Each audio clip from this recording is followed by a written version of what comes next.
Good afternoon. This is our third curriculum corner for the month of March. Remember, we're celebrating art and education, and we also are celebrating Women's History Month. So both of them, and we're using the month of March for art and acknowledging women in history. So today we're going to take a look at Maya Angelou. And there's Maya Angelou there. She is reciting a poem at the inauguration of President Bill Clinton back in the 90s. So Maya Angelou was an author and she was a poet. And here's a quote from one of her poems. You may encounter many defeats, but you must not be defeated, because it may be necessary to encounter the defeats so you can know who you are, what you can rise from, how you can still come out of it. Still I Rise. Here's one of her poems, really famous poems of hers. And here's a little bit from that poem. You may shoot me with your words. You may cut me with your eyes. You may kill me with your hatefulness, but still like air, I'll rise. And I highly recommend looking this poem, Still I Rise, up online. It is a tremendous poem to listen to that you should be able to hear. Let me pause really quickly because Alexa is calling out and I got to turn Alexa off. Alexa, stop.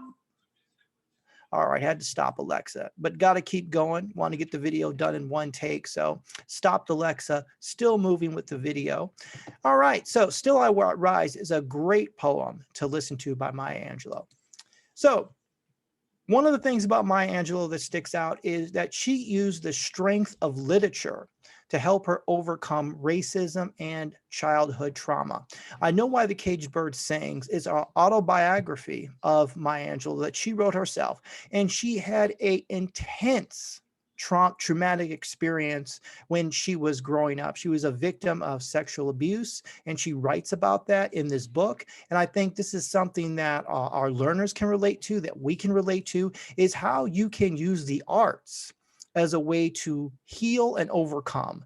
And she addresses that in her reading. She addresses that in her writing on how she uses the arts to help her overcome some of the challenges that she was facing.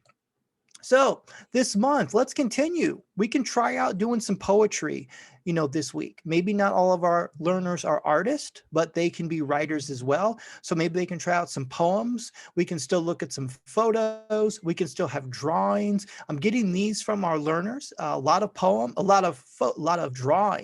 not a lot of photos, not a lot of poems, but hey, we can try that. So let's look at all of the ways that we can create art and acknowledge famous women during the month of March. So submissions due by March 26th. So this is week 3 of our student art contest. Week 4 is next week. I'll have a closing video you can send to me and I will give prizes to participants. I'm keeping a list of all the students who are submitting work, and I will be able to reward you after our spring break is over. So go ahead, send me those submissions.